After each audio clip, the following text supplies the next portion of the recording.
नहमदुहु व नसल्ली अला रसूलिल करीम अम्मा बाद फ़ाउज़ बिल्लाहि मिनश शैतानिर रजीम बिस्मिल्लाहिर रहमानिर रहीम। मैं नासिर ज़मान सब इंस्पेक्टर PTS रावलपिंडी में बतौर लाइन इंस्पेक्टर फ़राइज़ सर अंजाम दे रहा हूँ। आज मैं आपको क्राइम सीन के बारे में मालूमात देना चाहता हूँ। क्राइम सीन वो जगह है जिसे आम अल्फाज में जाए वकूआ बोलते हैं।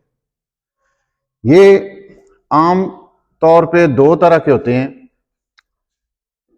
एक ओपन एयर होता है और एक इनडोर होता है।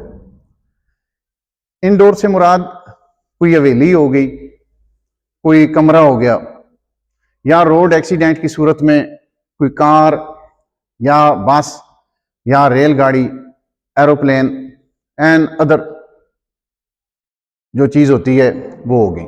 और ओपन एयर में कोई खेत, सरेआम रोड, गली मोहल्ला या इस तरह की कोई चीज़ें। जब इस तरह का कोई वकूआ सरजद हो जाए तो फर्स्ट एंड लास्ट जो बंदा उधर जाता है उसे फर्स्ट रिस्पॉन्डर कहते हैं। उसके फ़राइज़ में ये चीज़ शामिल होती है कि उधर जाए और उस वकूए को, उस सीन को बाउंड कर दे। सादा अल्फाज में कह सकते हैं कि उसे इस तरह बंद कर दे कि कोई भी उसके अलावा उस वकूए के अंदर ना जा सके। उसकी सबसे अहम वजह यह होती है कि जो भी लोग देखते हैं कोई वकूआ हो गया है तो अंदर जाने की कोशिश करते हैं, तो उनके नकुशे पा उधर लग जाते हैं, या कोई हाथों से कोई चीज उठा के देखते हैं, या कोई इस तरह का सिस्टम होता है, तो फिर उधर फिंगरप्रिंट्स और नकुशे पा सब चीजें लोगों की मिक्स हो जाती हैं, जिसमें मुल्जमान की तलाश में मुश्किल हो जाती है। तो फर्स्ट रिस्पॉन्डर का सबसे पहला और अहम तरीन काम यह होना चाहिए कि उधर जाके उसे बाउंड कर दे और उधर अवाम के किसी बंदे को ना जाने दे। और जो भी पुलिस अफसरान उधर आए उनके पास एक मुकम्मल क्राइम सीन की एक किट मौजूद होती है, वो साथ लेके उन्हें आना चाहिए। उसमें सॉक्स बने हुए होते हैं, ग्लव्स बने हुए होते हैं, ये पहन के वो अंदर जाएंगे। उसका मकसद ये होता है कि अगर कोई नकुशे पा उस तरह मिलेगा तो उन्हें पता चल जाएगा कि ये सॉक्स इधर लगा हुआ है, ये जो फर्स्ट रिस्पॉन्डर आया है ये उसके हैं। फिर उसके बाद आपने क्या करना है कि जो आपकी एविडेंस हैं, एविडेंस उधर मौजूद होंगी, उनको एविडेंस को आपने कलेक्ट करने से पहले जो उधर डेड बॉडीज पड़ी हुई हैं उनको देखना है। अगर उसमें कोई ऐसा बंदा है जो मजरूब है या जख्मी है तो उसको बजरिया एम्बुलेंस या बजरिया सरकारी या प्राइवेट गाड़ी कोशिश करना है नजदीक तरीन अस्पताल में मुंतकिल करना है। तो इसमें जो मैंने बताया है कि 3 कलर्स को आपने मद्देनजर रख के तो सारी उधर हेल्प करनी है। तो सबसे पहले आप देखेंगे जो ग्रीन, जो कंफर्टेबल लोग हैं उनको आपने साइड पे करना है। फिर उसके बाद आ गया येलो, जो खतरे में है उनको आपने अस्पताल पहुंचाना है, करीब तरीन जो मेडिकल सहूलत के लिए उधर पहुंचाना है। तो तीसरे नंबर पे आ गया रेड, सुर्ख निशान, जो डेड बॉडीज हैं। डेड बॉडीज को आपने एंड पे रेस्क्यू करना है। इसके बाद आपकी जो एविडेंस कलेक्शन है, एविडेंस कलेक्शन आपने जहां से आपने रास्ता बनाया है उधर आपने कार्डन करना है। ये आपका इनर कार्डन हो गया। इसके 3-4 फीट के बाद आपने एक और बाउंड एरिया बनाना है जिसको आपने फिर कार्डन करना है और उसको आउटर कार्डन कहेंगे हम। इनर कार्डन से जब आप डोर से अंदर आए हैं तो उधर से जो एविडेंस आपको मिली है तो आपने उस एविडेंस से 1, 2, 3, 4 जितनी भी एविडेंस है आपने नंबरिंग शुरू कर देनी है।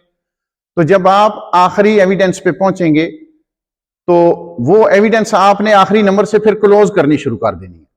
तो जब आप एविडेंस क्लोज करेंगे तो आपके साथ PFSA का नुमाइंदा होना जरूरी है, क्योंकि असला होने की सूरत में, उधर खौल कारतूस होने की सूरत में, ये हमारे पुलिस हेल्पर की सूरत में ये हमारे साथ काम करते हैं और ये तमाम रिपोर्टें उधर से लेके जाएंगे तो तब हमारे लिए ये रिपोर्टें कारामद होंगी। अगर हम ये चीजें उठा के थाने ले आएंगे, थाने से हम उन्हें देंगे, तो फिर ये थोड़ी सी मशकूक हो जाती हैं।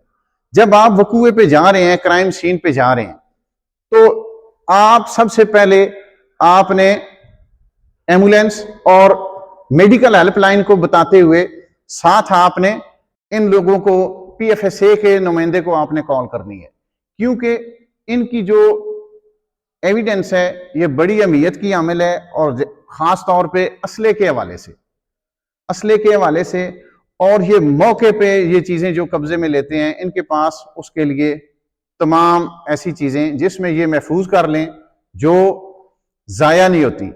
दूसरा, ब्लड हो गया, रेशे हो गए, बाल हो गए, या इस तरह की जो एविडेंस हैं ये आपने क्लोज करनी है। ओपन एयर की सूरत में आपने कार्डन कर लिया। अगर फर्ज करें आप एक इंडोर में आपकी इन्वेस्टिगेशन है, इंडोर में अगर आपके बुलेट लगे हुए हैं किसी दीवार में, तो आपने उसको पेपर लगा के उस एरिया को इस तरह बाउंड करना है और उसके मालिक को आपने तंबीह करनी है कि इसको मरम्मत आपने नहीं करवाना है। कई दफा इस तरह होता है कि उसके बुलेट लग जाते हैं दरवाजे में या खिड़की में, तो जब हम उधर से एविडेंस क्लोज करके थाने आ जाते हैं तो हमारी उधर नजर नहीं पड़ती। उसकी मेन वजह यह होती है कि हम एंटी क्लॉकवाइज नजर नहीं दौड़ाते सारी साइडों पे, हमारी नजर होती है जमीन की तरफ। जब इनडोर में हम जाएंगे, इनडोर में फर्स्ट एंड लास्ट हमने एक जगह से नजर घुमानी है। जिस तरह घड़ी की सुइयां चलती है ना, एक सुई चलती है क्लॉकवाइज और एक छोटी सुई होती है, उसे बोलते हैं एंटी क्लॉकवाइज। एंटी क्लॉकवाइज आपने देखते हुए तमाम तर दीवारें, तमाम तर छत को और जो दरवाजे खिड़कियां हैं उनको देखते हुए आपने, अगर बुलेट लगा हुआ है तो उसको आपने इस तरह महफूज करना है और तंबीह करनी है कि आपने आया इसको मरम्मत नहीं करवाना है, आपने इसी तरह रहने देना है। तो आफ्टर इन्वेस्टिगेशन जब आपको कोर्ट का ऑर्डर होगा तो आपने ये मरम्मत करनी है, या जब कोर्ट में ये एविडेंस रिकॉर्ड हो जाएगी, आफ्टर रिकॉर्ड आपको परमिशन मिलेगी तो आपने ये रिकॉर्ड करना है। Thank you very much.